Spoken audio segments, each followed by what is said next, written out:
Hi, everybody. Welcome back to the channel today. This is Paul from Kentucky Tacklebox. And today I want to talk about bass fishing and, in general, why a lot of times people lose large bass when they're fishing. And this comes down to a couple of factors. But normally, what happens is somebody will be out bank fishing or even fishing out of a boat, and they'll hook into a bass, and it'll be a great size one. I mean, a really nice large bass. And they'll be starting to fight it, and then before they know it, the bass is shook and managed to pop the hook, and then they've lost the fish. They weren't able to land it and bring it in. So this has happened to me as well, and most of you who fish some, it's probably happened to you a time or two as well. And after fishing for a long time, I've kind of come around to changing up the equipment I use because a couple of things occurred to me that I wanted to share. And the first one is this: when you hook into a large size fish, you need to have equipment that's up to the task. And what I mean by that is that you need to have a rod that's sufficiently strong enough to allow you to get a good hook set on the fish so you can actually keep the fish pinned. And I'll give you two examples of rods right here. I have a couple on the floor, and both of these rods are made by St. Croix, but they're quite a bit different. The one on the left, they're both the St. Croix black bass line rods. The one on the left happens to be a medium light, and it's set up with 6 pound test. The one on the right is a medium, and it's set up with 10 pound test. And what happens is because the medium light rod, and I'll try to kind of zoom in and push the rods a little closer together, uh, is that the diameter of the rod shafts are quite a bit different between the medium light and the medium. If I can get it maybe a little closer here, it'll make more sense. Okay, yeah. So looking at the diameter of the rods, there's a noticeable difference between the medium light on the left and the medium on the right. And what that means is that the medium light is really set up for more light duty fishing, something you might fish out of a small lake or a small creek or stream or something like that, whereas the medium rod has got a little more of a beefy shaft on the rod itself. And basically what I mean is when I'm talking about the shaft length is basically just above the handle as it tapers up from the bottom to the top of the rod. And the thicker the shaft of the rod, typically the stronger the rod is going to be for you. So it's going to allow you to have more power when you need to get the hook set into a fish.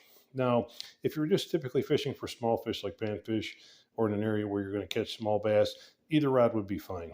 And but when you get into an area like a larger lake or a river or even a larger creek that contains larger bass, I would always err on the side of the heavier rod. And the reason being is that as the fish grow and they get larger, not only the fish gets larger, but the lips of the fish, which are kind of like the best analogy would be to describe the lips of a fish is like they're made of like cartilage, which is a kind of a very firm material, and it's hard to get a hook to penetrate that if you don't have the power to make a good hook set.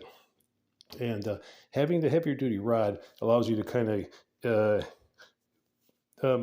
drive the hook into the fish's mouth a little easier than it is with a lighter duty rod. And the other thing too is that if you're running like a medium light or a light or even an ultralight style setup, typically you're going to be using lighter pound test line. So I have some line that I use here. There's the 6 pound, and I happen to like P-Line Floral Clear. It's a copolymer line, but it's just my line of choice. But everybody has their own favorites, and it doesn't really matter whether you use what I use or something different.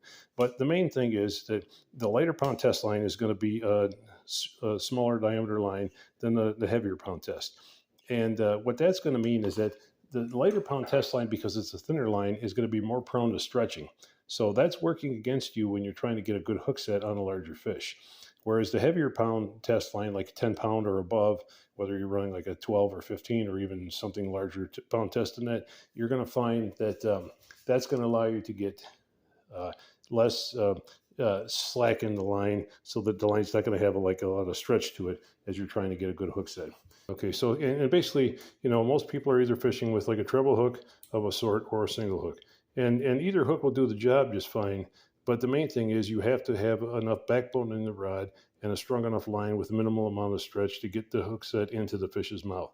And if you can do that, more than likely you're going to be able to land the fish that you want to catch and have a more successful outing. Now, the main thing is to remember is if you're going to be fishing out at a larger lake or body of water where there are going to be more fish around that are going to be on the larger side, then I would definitely, like I say, take the larger gear with you, because if you do happen to hook into a larger fish while you're out there fishing, you have an excellent chance of catching it instead of having it having maybe a poor hook set in its mouth, and then it's going to end up popping your lure out, and then it's going to be gone. And unfortunately, you'll miss the chance to catch a really nice fish.